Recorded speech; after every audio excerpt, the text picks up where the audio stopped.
Welcome into Duval Daily, presented by GenJag.com. I'm Jordan DeLugo. Thank you so much for being here on Monday, May 22nd. Jaguars' first OTA practice available to the media happened earlier today. It is in the books. We'll talk about it here on this edition of Duval Daily. We've got some housekeeping. No pads at OTAs, okay? So you're not seeing a lot of hitting, a lot of big collisions, anything like that. You need to keep that in mind. And OTAs, they are voluntary, okay? So not everybody's out there. Not everybody needs to be out there. You know, different guys have different things going on, contracts, suspensions, etc. We'll talk about it all. But this is the only practice that we will be able to attend this week. We as media, there will be a practice each week of the next 3 weeks where the media will be allowed to attend. But the Jaguars, they will be practicing. They will be getting in work over the next 3 weeks leading up to mandatory minicamp. And then, of course, they'll have a break and then training camp, and then it's full go, full steam ahead towards the preseason and regular season. That's kind of how the schedule will break down. This is not, again, no pads. Not everybody's there. This is not where you make grand assessments of where a team is at, right? That can kind of start to come during training camp and the preseason, but there's still plenty to talk about here. No Cam Robinson, who's rehabbing from injury and is set to be suspended. Doug Peterson mentioned today he has no information or word from the league on when they'll find out how long that suspension will be. So that's kind of just in limbo right now, that situation. We'll see how it all plays out. Cam Robinson, starting left tackle for the Jaguars, will be suspended, it looks like, for the start of the regular season for violating the league's performance-enhancing drugs policy. But again, no word on how long that suspension will be. No Evan Ingram. He's in the contract situation right now. The Jaguars placed the franchise tag on him. Has not signed the franchise tag yet. According to Trent Baalke, the two sides are trying to work towards a longer-term deal, a multi-year deal. But Evan Ingram, who was a pivotal part of the Jaguars' success down the stretch in 2022, not at OTAs just yet. We'll see how that plays out over the course of the next few weeks and months potentially regarding Evan Ingram. But Press Taylor, Jaguars offensive coordinator, he said whenever Evan Ingram does show up, whether that's later on, mandatory minicamp, training camp, whatever it is, they have no concerns with what he is going to bring to the table with the work he's putting in this offseason to get himself ready for the 2023 season. No Josh Allen, which is a bit of a surprise to me. Anyways, I'm not sure why. There's myriad reasons that a guy could not be at OTAs, voluntary OTAs, but he was not there. Usually a guy that is there for everything for the Jaguars, and I don't want to speculate on why he isn't there. But just wanted to share with you that Josh Allen was not there, so you did see, Caleb Von Chase on the field a little bit more. You did see Yasir Abdullah, obviously Trayvon Walker. Kind of illustrates where the Jaguars are at depth-wise with their edge group. Other than that, though, very close to full participation here at voluntary OTAs. Doug Peterson mentioned it. Last year, Doug Peterson gave the vets off of mandatory minicamp after a really good, productive, and highly participated in voluntary OTAs leading up to mandatory minicamp. I think it's possible that you could see that again this year. It's just going to be up to Doug Peterson. We'll see how it all plays out, but he is happy with the overall participation, again, in voluntary OTAs.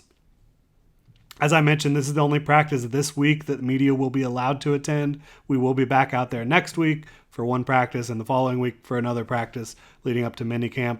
Got to start it off with Trevor Lawrence and Calvin Ridley. Trevor was really sharp, as he should be, right? This is now the point in his career where we don't need to chart his completions and incompletions and touchdowns and interceptions during practice anymore. I'm not going to be doing that this year because it's just not necessary. Trevor Lawrence is now a quarterback that has arrived. He's a quarterback that's looking to take the step from really, really good to great. And I think he looked exactly how you would expect him to look out there today. Athletic, live arm, full of energy, and yes, targeting Calvin Ridley quite a bit. Calvin Ridley, he just moves different. When you see him running through the drills with the other wide receivers, the ladder drill, different things like that, he has a different way of moving, kind of an unorthodox way of moving. And guys that move like that, they make it really difficult for defensive backs because you just don't quite know where they're going, what they're doing. And I think, obviously Calvin Ridley has proven himself in this league, but people want him to, reprove himself now that he's been off for a year because of the suspension, of course, which had nothing to do with playing football. Light day overall for him. They did have him, doing some things off to the side at times, which was not, in my opinion, in any way suggestive of an injury. I think they're just ramping Calvin Ridley back in and back up to full speed, and they just don't want to push it too hard. I think you'll see that with a lot of different guys, but did get some work in during 11s, during the team period of this practice. Every time 16 threw the ball towards Agent Zero, he hauled it in.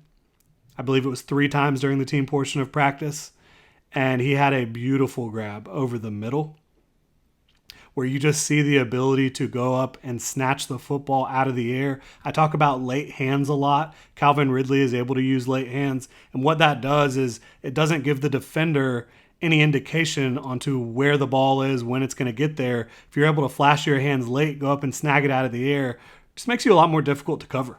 It makes it a lot easier for your quarterback to get the football to you. Calvin Ridley looked awesome. And again, yes, this is in shorts. This is not in pads. But you've seen Calvin Ridley in pads on the football field in the NFL, and you've seen him do it at an extremely high level. You've got Devontae Adams talking about him being a top 5 wide receiver. This is a guy that looks like he is ready for a massive comeback year. Could not be more excited for Calvin Ridley.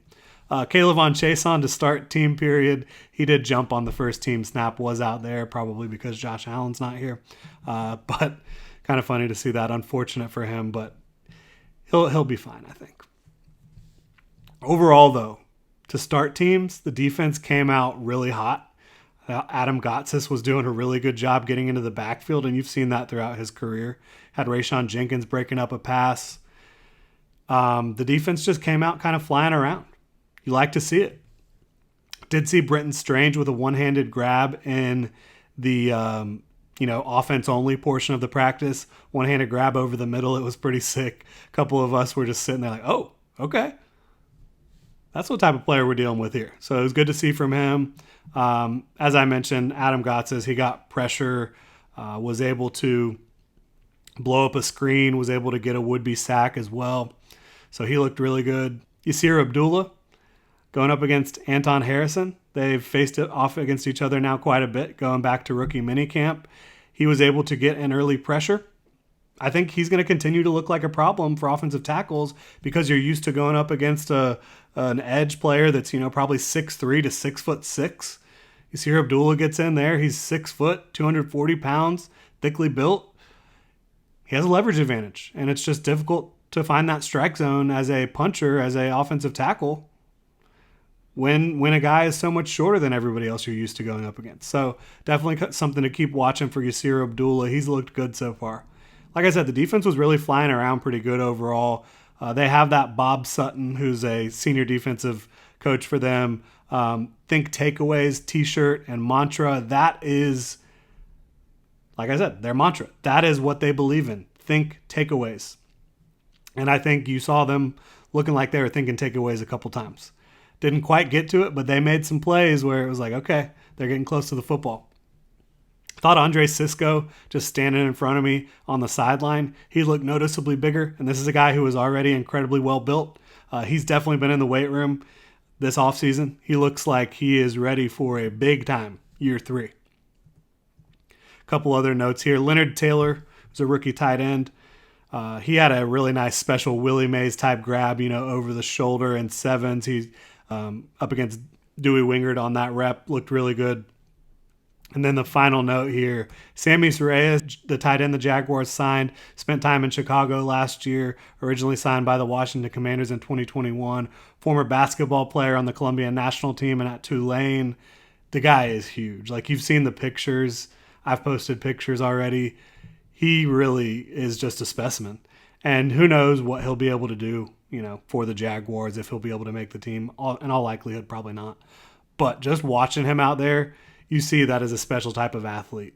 You see him and Derek Parrish out there. You see some guys that just look like they are built different. It's kind of fun to see. But again, nothing major today. No big I words that I saw. You did see what you wanted to see out of Trevor Lawrence and Calvin Ridley. That's the main thing. And you got to keep the main thing. Not too much to report on besides what we've talked about here. Again, we will be back out there next week for the second open voluntary OTA for the Jacksonville Jaguars in 2023. If you have any questions, feel free to hit me up on Twitter. You can also drop a comment in the comment section below.